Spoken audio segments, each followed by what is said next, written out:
वो खूबसूरत तो नहीं थी, लेकिन उसे खुश शक्ल कह सकते हैं। स्लीवलेस कपड़ों में अपने अंदाज से मॉडर्न दिखाई देती थी। उसकी उम्र 20-21 बरस होगी। मैं और आमिर इस वक्त जेना सुपरमार्केट के काफी स्टॉल पर थे। वो लड़की चलते चलते हमारे करीब से गुजरी।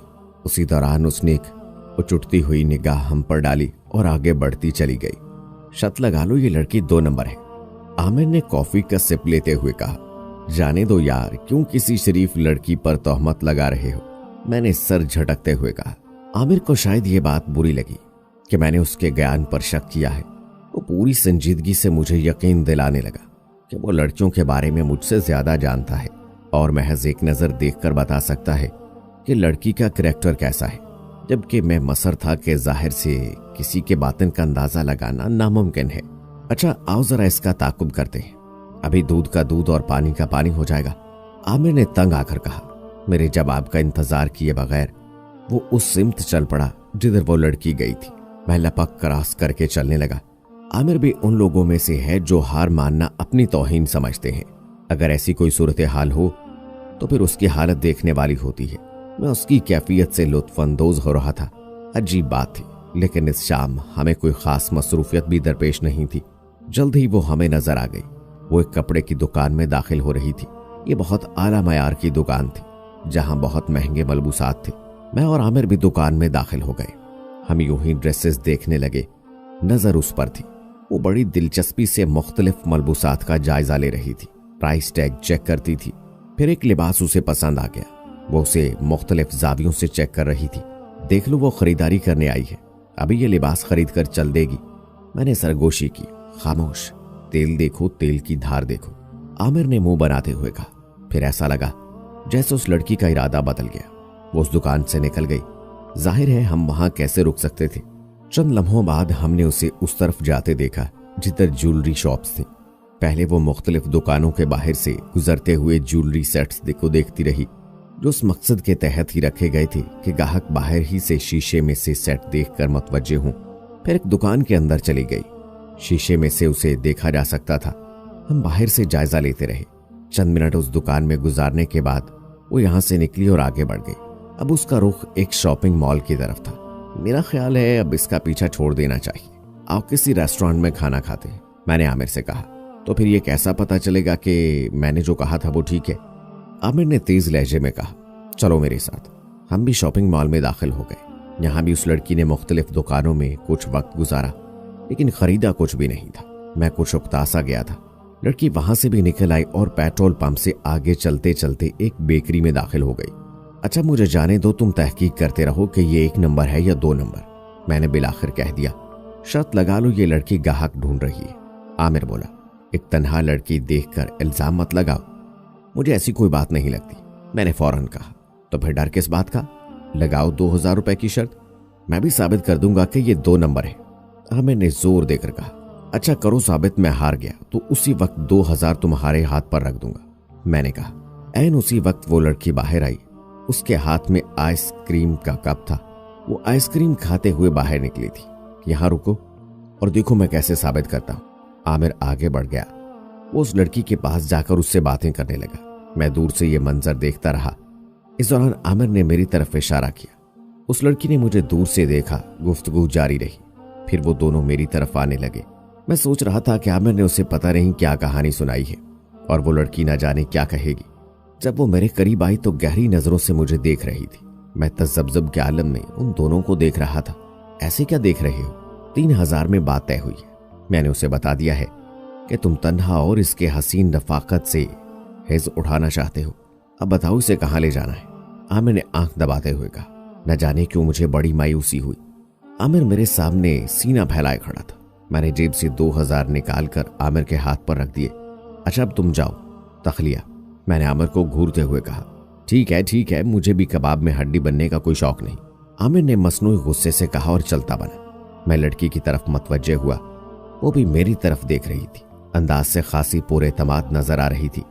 जाहिर है इस तरह के कारोबार में पुरएतमाद लोग ही तरक्की करते हैं, जबकि मेरी हालत उसके बरक्स थी, क्योंकि मैं इस फील्ड का आदमी नहीं था। बात मजाक ही मजाक में यहां तक आन पहुंचेगी इसका मुझे अंदाजा नहीं था। क्या बात है कि सोच में गुम हो? लड़की बोली। मैं सोच रहा था कि मुनासिब अल्फाज में इससे माजरत करूं और अपनी राह लूं, और उस लड़की पे गुस्सा भी आ रहा था। उसकी वजह से मैं शर्त हार गया था। क्या डर लग रहा है?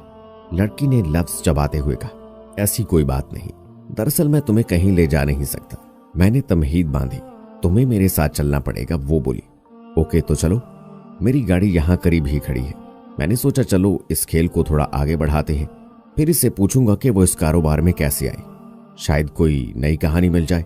लड़की मेरे साथ चल पड़ी।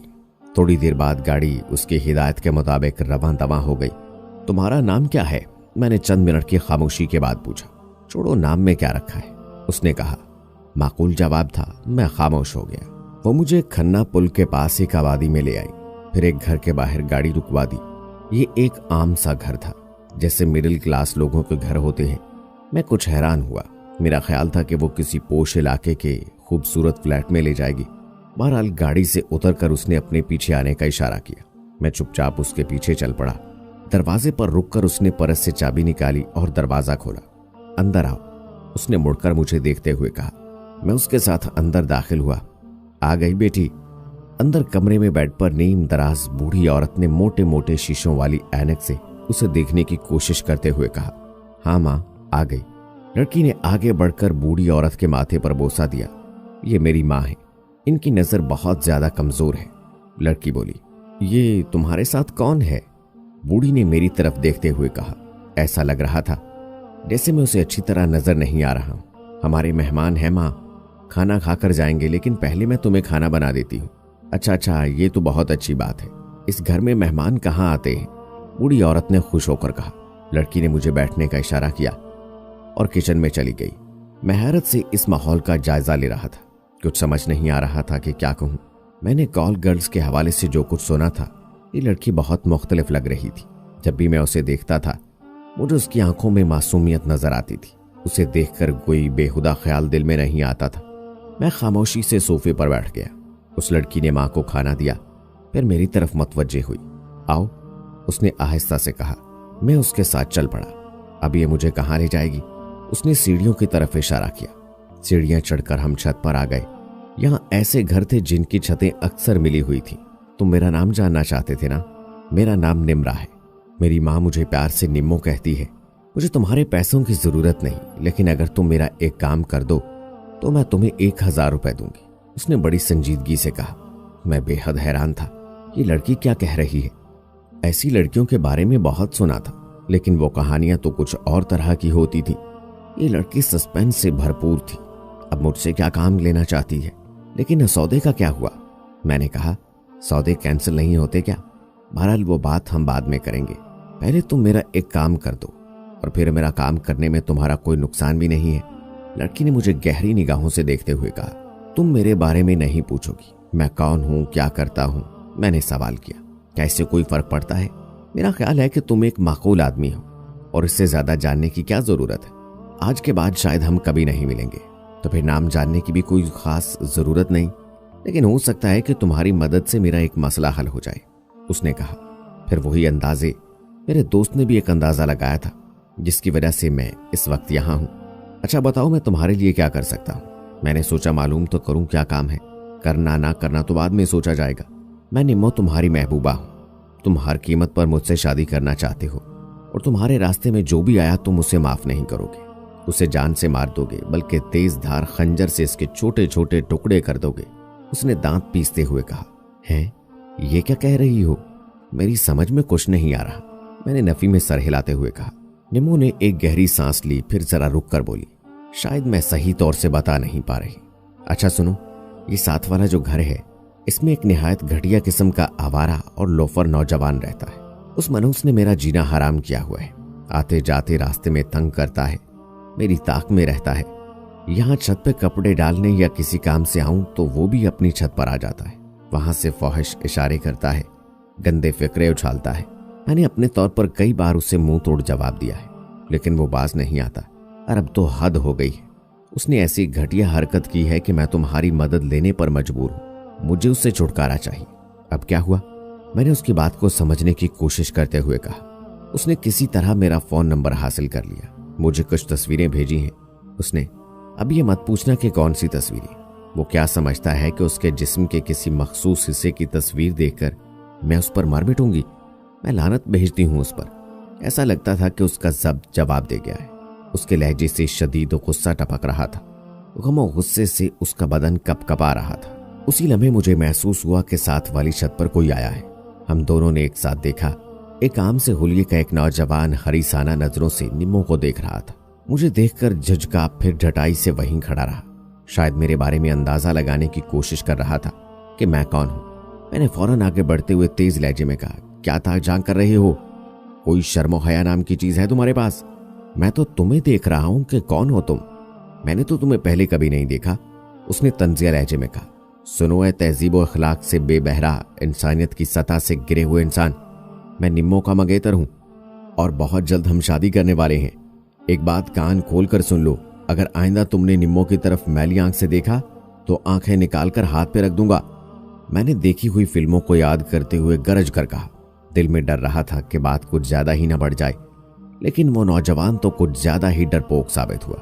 ये बात सुनते ही माफी मांगकर यूं छत से नीचे भागा जैसे किसी भूत को देख लिया हो। निम्मो पहली बार खुलकर मुस्कुरा रही थी। हम नीचे कमरे में आ गए। मेरे वालिद एक काम सी जॉब करते थे। 2 साल पहले उनका इंतकाल हो गया। उसके बाद जिंदगी बहुत मुश्किल हो गई है।